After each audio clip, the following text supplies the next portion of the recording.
Namaskar. Hello and welcome to P Guru's channel. I'm your host Sri Iyer. Joining me today is Col Ajay Raina, and we're going to be talking about what are the different options that India has, given that Mr. Asim Munir has given one more indication of what is coming down the pipeline. Let's welcome Col Raina. Col Raina, Namaskar and welcome to P Guru's channel. How are you, sir? Namaskar, Shirji. Namaskar, everybody. Thanks, Shirji. Everything's all right. God's been kind. Some small things keep happening in life. That's how life goes. Otherwise, all okay. Thank you. Sarji, on behalf of all our P Guru's family, my heartfelt condolences for your loss. Losing a parent is very, very difficult, and sorry about that, sir. Om Shanti. Dhanyavad. Thank you, sir. Sir, this is a very unusual thing that has happened. A country's field marshal, self-appointed, goes to another country, and then in the pretext of celebrating somebody's farewell dinner, we did some research. These guys don't know each other very well. Okay. It's not like chatti buddies. Okay, and Asim Munir did not go to US for studies. He has been a pakka madrasa chap. Madrasa, yes. Madrasa chap. Yeah, Hafiz Quran, right? Yes. So this is just trying to somehow needle India and try to get a rise out of it. And America is sort of like, yeah, go do whatever you want. If they get, if you get a rise out of it, or go ahead and do it. So I see all these things as being pathetic. At the same time, we have to take what this rascal says with some seriousness, because the last time he said something like that, within a few days, you had the Operation Pahalgam. So Ajay ji, he has sworn upside down. He said that we will wipe out half the population on Earth. We will break down the dam being built. We'll do this. We'll do that. I mean, in Hyderabad, this is like Ma Behan type gali. It's the same equivalent, whatever he has said, totally out of context. And be that as it may, should India even take this thing seriously, apart from the threat part? I think, Shirji, we need to have a slightly macro look over the whole issue. Of course, security, like you rightfully mentioned, we have to be alert, and we are alert in any case. Why is he opening his mouth at this point of time? And of course, this script is not his own script. The script has been given to him, handed over to him in America. There's no doubt about that. Because if you see the overall scenario since Trump came in, what Biden tried to do, that is making India fight with China, didn't succeed.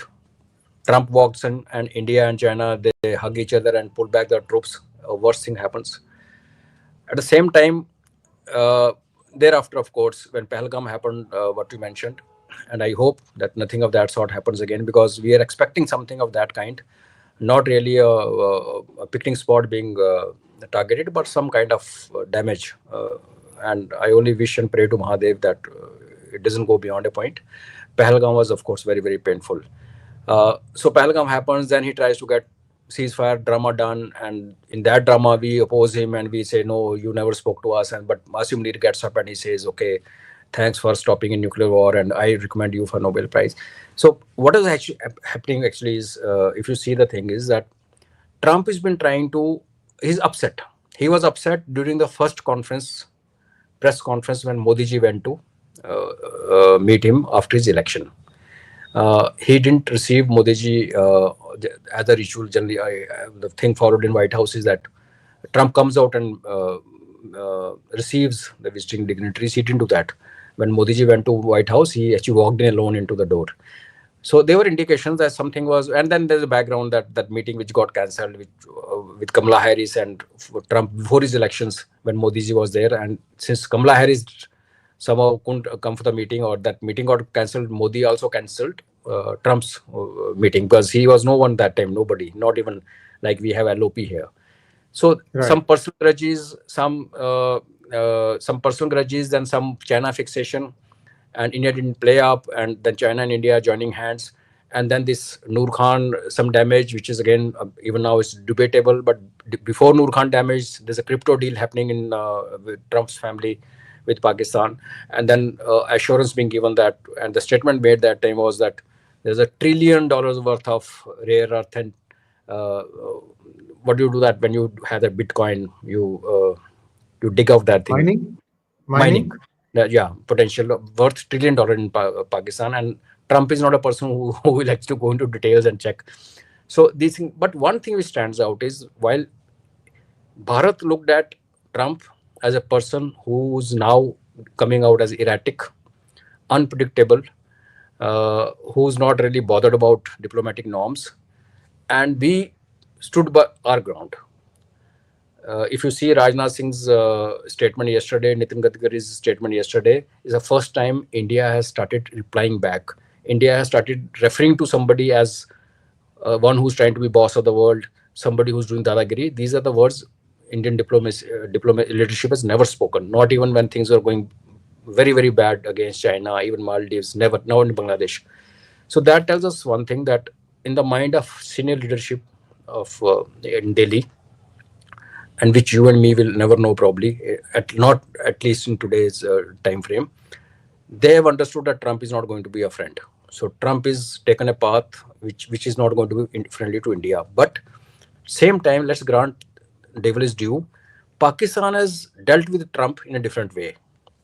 Possibly they have accepted that he's a unpredictable, ruffian kind of person, fool we may call him. So let's deal with him as you deal with the fool. And that's where I think Pakistan diplomacy, whether you attribute it to Asim Munir or you attribute it to the lobbying which is happening in USA, they have scored a point. Whether it is a good thing for us or bad thing, that we can keep debating. In fact, America showing colors, in fact, is not a bad thing, to be honest. America making sure that something which was happening only in talks, in studios, and somewhere seen in air because there was no headquarters, BRICS and RIC. If those things come up tomorrow, it is only because of thanks to Trump, what he's doing. And to that extent, I'm happy that Trump is doing all this. But one-to-one basis, if you see, the downfall in relationship with India over the last 6 months, you compare it with the rise, so-called, whatever reason, crypto, oil, rare earth, handing over ASKP terrorists to Trump, whatever. What Pakistan has achieved, I think Pakistan has done a bit better than us. Like I said, whether it is good or bad for us, it is debatable. I personally feel it's a good thing which has happened. The illusion which is that the US is a very good friend and now we're very close and we are going to tackle the world together. I think that was illusion, and we were disillusioned. So to that extent, it's okay. What has happened is okay. It is only casting a very bad shadow on reputation of America, on whose soil a person who's actually technically no one. If you say Pakistan is a democracy, so Prime Minister of Pakistan should have been having lunch with Trump. He should have been the person invited first. But Trump, by inviting Munir, elevated him to status of a head of the state. Whatever little doubt people had, that illusion is also gone. And that head of state talking what you mentioned about dams, about attacking from east and then taking half of the world with them, is something which is really, it actually reflects very badly on USA. I hesitate a bit saying USA because I somehow look at Trump and USA separately, because okay, we may have our issues with USA as of today, but it's only because of Trump that we come to that level. Ji.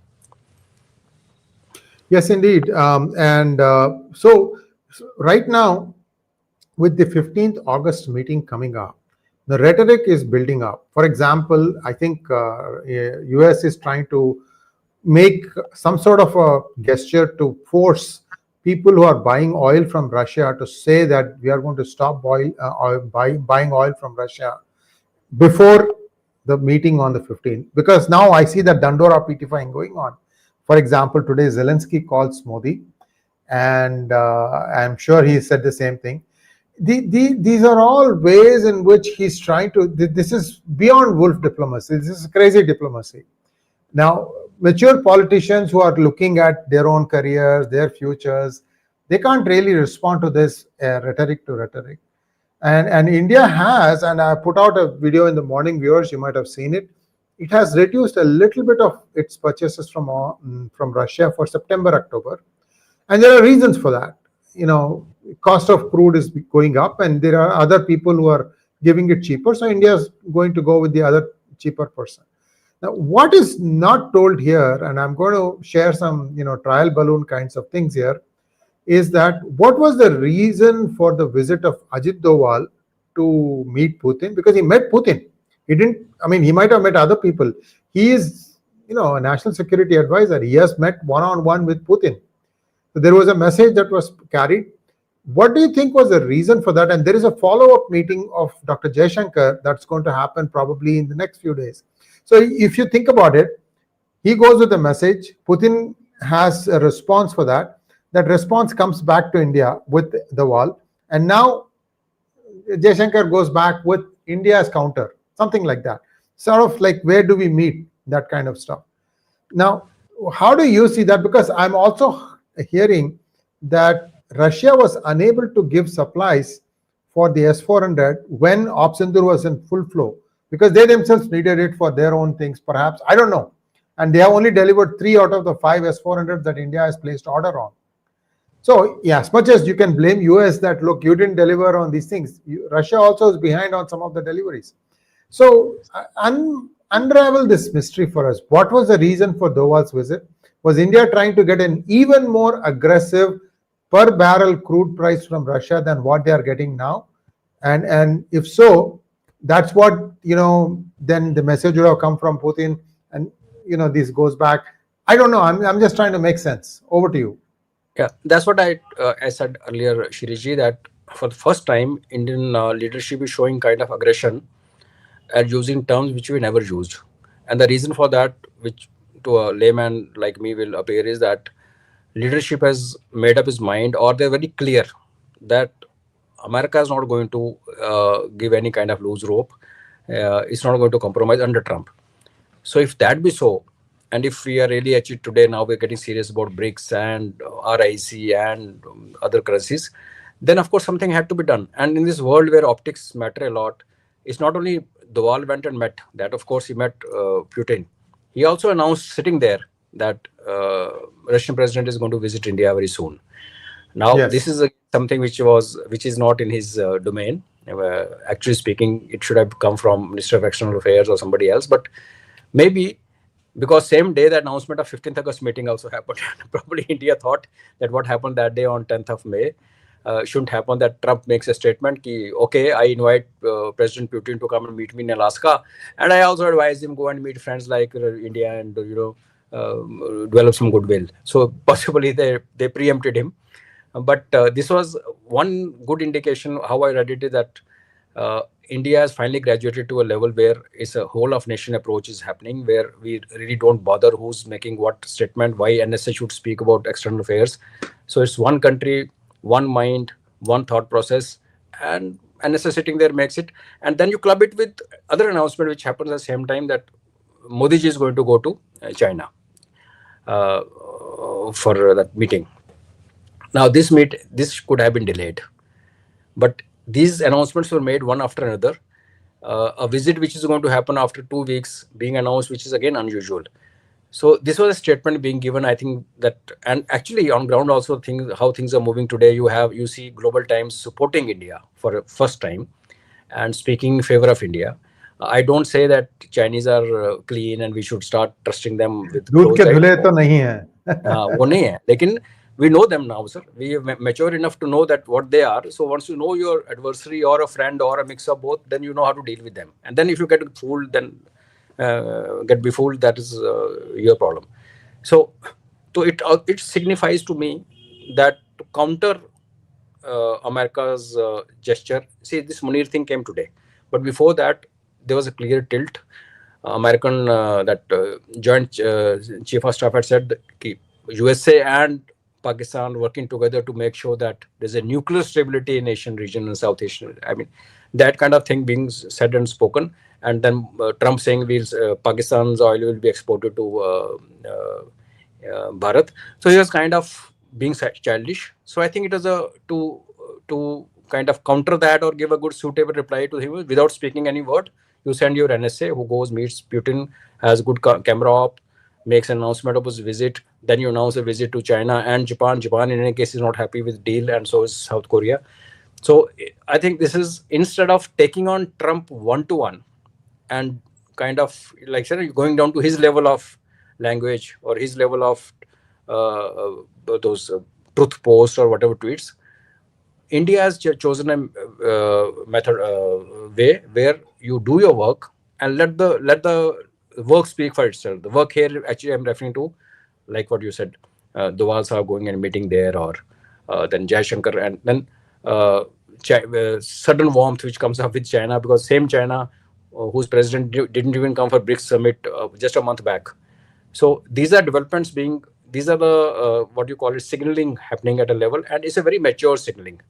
And people sitting in USA, of course, those who are already crying over the fact that Trump has spoiled 2.5 decades of good work done to bring this relationship, India US relationship, this level, they are taking note of it. And most of us are saying that if BRICS happens, if RIC happens, and if alternate currency comes up, it is going to be attributable only to one person, whose name is Donald Trump.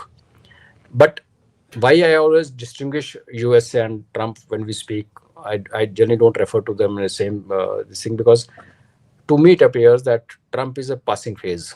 Firstly, he can't be re-elected. That is, of course, is your law. Term limit, yeah. And secondly, after 2 years of presidency, most of presidents, they pack up because of the midterm and all those things which start happening, and the kind of pressure which is going to come on to US citizens. Already there's back of the envelope calculation, we say that $2,200 to $2,400 per year per head per capita in US is going to be result of the existing new tariff regimes. China ka tariff we not even decided yet. And if China also is treated like this, so the yearly load, per capita load, may go up to $3,500 to $4,000. A country where people live from one credit card loan to another credit card loan, this is a big thing. So what will happen during midterm? Will Republicans survive? Those things. So I give Trump about year and a half, and I think India initially decided to let the storm weather and let the phase take its own time, and then he will vanish from the scene, and probably there will be some reversal. But the kind of language, kind of taunt style, everything he tried, so then India was compelled to reply in own way, both through statements and actions like sending NSA to Moscow and planning a visit of Prime Minister to China. So I think this is that badminton match happening, diplomatic badminton match, where only difference is that India is not addressing or taking on Trump directly. We are doing our work quietly, which is sending very good signals to people who want to see those signals. So, couple of things that are also happening that could be a cause of concern for India is the flight of capital. I'm hearing close to $50 billion has left last month. Ever since the rhetoric went up, $50 billion of FDI. Please, viewers, confirm this for me, because I did not have chance to go and look at the numbers. But people are saying that a sizable amount of dollar amount has left India just in the last 1 month. And if you look at usually the indication for you directly is the USD-INR exchange rate. So in May, it had come down to 84. It had gone to 87 a couple of months before that. Then it came down to 84 during May, and it is back at 87. And usually the rupee weakens mainly because the RBI is unable to shore up the value of the rupee. So there is definitely a flight of dollars from India. For what reason, I don't know. See, sometimes what happens is these are all premonitions of something that is happening. Is there going to be a big dhamaka that's going to take place in India? See, somebody always knows these things. Somebody always knows these things. So I don't know. This is something that scares me. Another thing, I'm connecting market dots here, viewers. So this is all very, very fast moving events. The other thing that India has been trying to do is, supposing it starts getting less crude, buying less crude from Russia, India wants to pay for the crude it buys from UAE as well as from KSA in rupees. Why would it not? Right? Now, what I'm hearing, and again, there is no proof here, but these are indications, is that both these countries tried for about 3 months to try and get this mechanism to work. They wanted the whole deal to be finished in 72 days. Sorry, 72 hours, 3 days. 72 hours, 3 days. And the fastest India could do was 5 days. And this is money, right? I mean, you place the order, you get the money, and then you ship, and things have to move very, very quickly. Their window was 72 hours. India was not able to meet that. What I'm hearing is that now KSA and UAE are insisting that they be paid in dollars. That's why today RBI has given a statement saying you don't need to get Vostro permission from RBI. See, this could have been one step in this 5-day delay process, right? This could have been one step. Viewers, again, don't kill me for saying these things. Pressure is coming on India from various ways.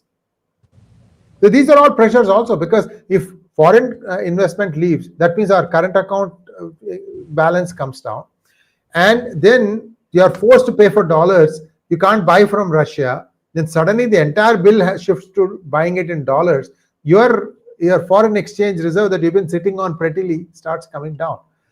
So sorry to say all these things. The long and short question here is, what do you think is going to happen on the 15th of August? And worst case scenario for India, what would that be? Okay, before I come to that, there's a couple of points that you mentioned. Stock market is also a very kind of solid indication when FDI goes in or comes in or goes out. Indian stock markets are doing pretty okay as of now. And this, I believe, I'm not sure, again, I've not gone through these figures. I think 20 to $25 billion going in, coming out is a norm, if I'm not wrong. We need to, check. But as far as KSA and UAE is concerned, see, KSA, Prince MBS has same kind of business relationship with Trump family, what Osama had with Bush or whosoever was that time. And if you remember, to Biden, MBS actually showed his eyes and kind of refused to shake hands. He's so pro-Trump. So expecting too much from KSA, as far as India is concerned, I think most of us are very clear that MBS and Trump business association is so deep that at a certain point, when it comes to that final point, KSA will not stand with us. UAE actually is running out of oil. I think two or three states already dry or something. I read it somewhere. But yes, whatever it is, even assuming or thinking that nothing will happen to us if these tariff things happen and we have this flight of dollars, or we have tariffs coming and exports getting affected and we will be laughing away to banks, no. That of course, most of us know that there'll be pinch, there'll be stress on us. But given the size of economy, and like one rough calculation again says about 5% of GDP will get impacted. 5% of GDP is pretty big, and it will take some time for us to tide over.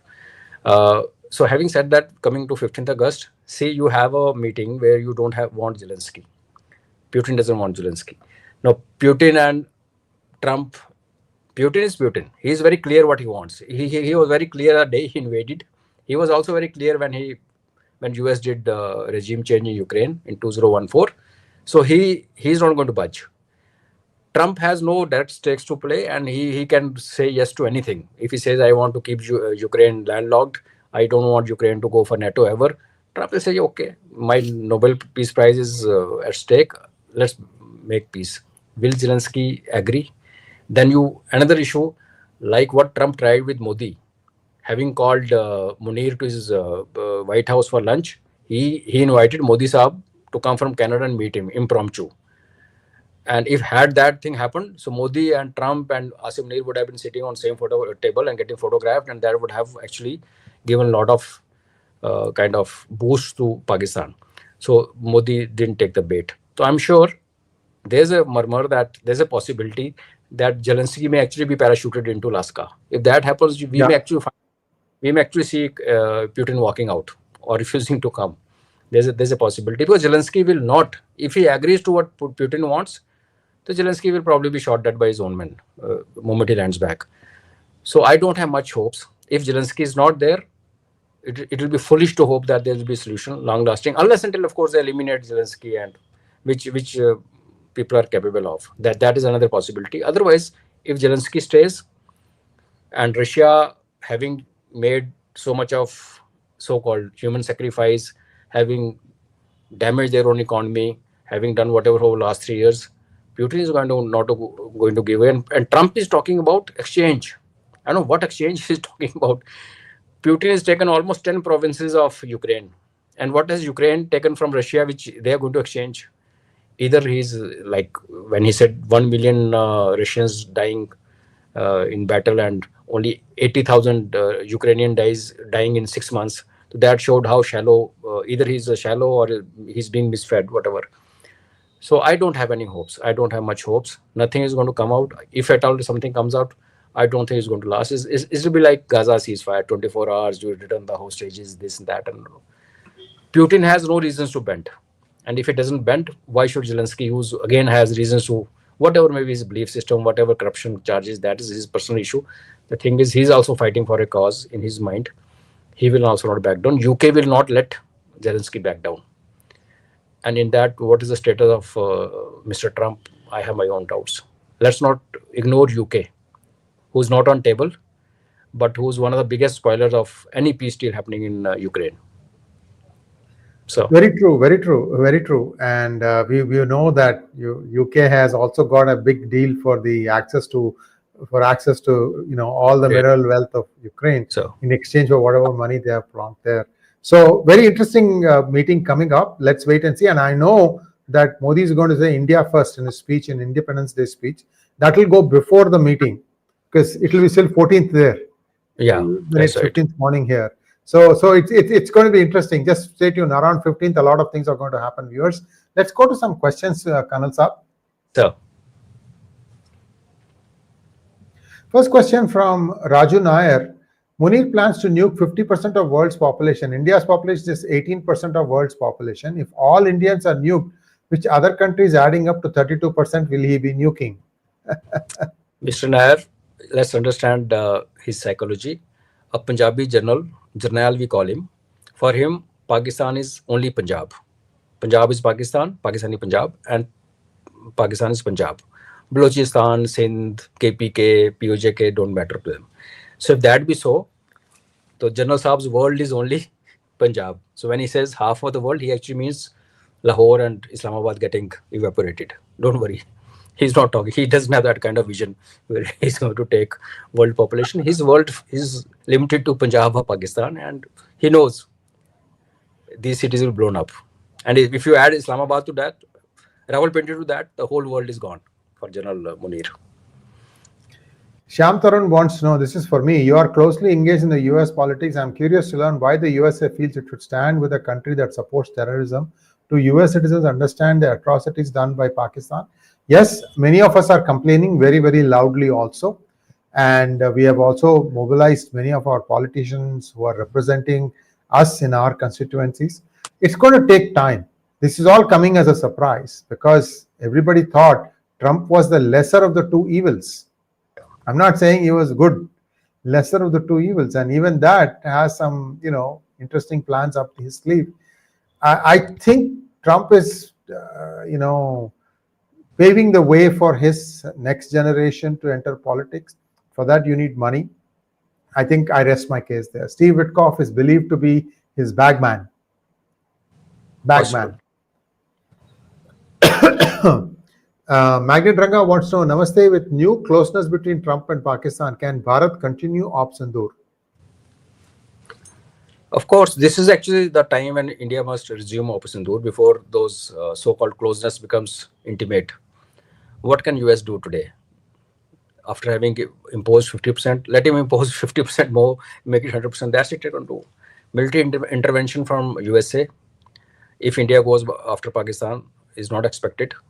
Turkey sending some, today also some transport aircraft came and landed in Noor Khan base. Some drones have come from Turkey. Those things will keep happening. In fact, this is the right time before things go out of hand. If military action has to be taken and resumed, this is the time. And Munir, by making those threats from USA and saying that we will start invading, I will start waging war from east, So he's given a very good reason for India to retaliate in case anything happens, which I again wish and pray that it shouldn't damage too much like Pahalgam. A small pataka here and there, and then we have it going again. And this is the right time. We shouldn't be delaying it. Srinivas Iyengar wants to know, Colonel G, why USA is allowing his pathetic and sold out Bukhari ally to rant against Bharat repeatedly from its soil, jeopardizing its relations with democratic country Bharat. Thank you. Arey yaar, they said death to all Hindus. That other loudmouth, Pannu. Yeah. So please. The history Yeah. of USA. Yes. You see, they carry the flag of so-called democracy, but you look at Saddam, you look at Gaddafi, you look at the present boss of Syria. The US has been sleeping with all these kind of characters. It's nothing new, and Munir is just the next one in that line. And but I still have a belief that moment Trump time is over, there'll be a reconciliation happening. India and US are big democracies; they're naturally aligned. And even if BRICS happens, even if RIC comes up in the interim, and unless until America actually goes down, fighting another war, which will probably be a decider. So there's a chance that we will recover. It will take some time, and if that happens, with Trump gone, and if US making an effort to say hello to India again, the person who's going to get eliminated will be Asim Munir, like what happened with Zia. This is my prediction. So all the best, Munir Saab. Live your days as long as you can. He's living dangerously. Yeah. Prakash Kaushik, thank you so much. Sir, China के internal writings में अभी भी strong anti India rant है. We should not get close with China. वहां से कुछ नहीं मिलना. I think that's what it is. या हम नहीं कह रहे हमें चाइना से. We are not saying that China we are going to get anything. We are saying that we understand China well and we have to deal with China. See, closing doors, shutting the windows and saying no, that doesn't happen. If you, in fact, last 2 days, number of channels have already started speaking against about a theory where China and USA have joined hands. They have gone into deal where Trump has told China, okay, you look after Asia, we look after the rest of the world, and since India is creating problem for you, let's sort out India. The 4 or 5 videos have come up in last 7-8 hours. So this is again a propaganda being propagated. I'm not saying we must go and hug China and then close our eyes and then sit in their lap. No, we should deal with them as equals deal with each other, and we should see through this phase. And in any case, our friendship with China, in my view, even if it exists today, whatever kind, is not going to last forever. At some point of time, we will clash with China, or China will create a situation for us to cross swords with. आज की date में जो बनता है, the best thing is when world is undergoing a turmoil, people are out to cut each other's neck. It's better that we have a sane relationship going with a big country like China, because geography you cannot be ignored. You can ignore America. You can't ignore even Bangladesh. There's a difference when you have a neighbor. So we need to deal with them. And I think we are mature enough to do that. Saurabh Sabarwal, thank you so much. Aristocracy Trump meets autocracy Munir. Yeah. Shyam Tarun, thank you so much. IRG, you are NRI. Why USA is with Pak? Well, you tell me, my friend. I don't know. See, one other way to look at this, Colonel Raina, just thinking loud here, is that perhaps India's performance in Op Sindhu was much beyond US's expectations. So suddenly they are realizing that India is a major player now. I think, defense-wise. Yeah. What are your thoughts on that? Yeah. And that's a reason, you see, we all know sitting here, and I'm sure even you know that during Operation Sindoor, more Chinese equipment was damaged than F-16s or whatever. But the latest statement which came from our air chief, very smartly, he mentioned 2 equipment, S-400 and F-16. And just taking out Chinese equipment, their radar, their system, everything out of equation, not mentioning it. So it's a very clear thing for America, okay, if you want this thing, So we are going to damage your reputation. That's what I'm saying. What Bharat has started doing off late, last 1 week, we have never done before. Our chiefs have never spoken like this. When you only take names of S-400 and F-16, the former killing the latter, and giving a clean chit to China, that shows there is something boiling up within India and Russia and China on one side, and India is also is replying to USA in a language which USA understands. So they may keep favoring Pakistan, let them favor. But I think our leadership has made up his mind that as long as Trump is there, we don't see much hope. So I think we also taken a hard stand. Srinivas Iyengar again. Colonel Raina, don't you think PM Modi should call this fake marshals Rant and declare Bharat reverting back to their first nuclear use from Red Fort, sending a strong message to the whole world? The whole world knows that when India says there will be no first use, it doesn't really mean that we will wait for a nuclear capable or nuclear laden missile to land in Delhi and then we'll respond. No. It means that moment India gets indication that a preparation is being done by Pakistan to even assemble a nuclear weapon, we will go for a preemptive strike. This is the actual definition. And if you read kind of explanatory notes which are there, then you can make out it's not that we'll wait for the first missile to come and hit and then we retaliate. We will hit them before they can even load their nuclear weaponry on the aircraft or missile or whatever. So it's okay. And this is not an agreement. This is a policy. And when it comes to that, you fire and let's see. Uske baad dekhenge. We can keep discussing conventions and policies later. Thought provocateur, thank you so much. Real axes of evil: US, Pakistan, Turkey, Qatar, and China. Take out China for the moment. Rest, I agree. Well, that brings us to a close of today's program. Thanks for watching. Please like, share, and subscribe to our channel. Colonel Saab, we'll see you again in 2 weeks' time permitting. Namaskar. Namaskar. Thank you.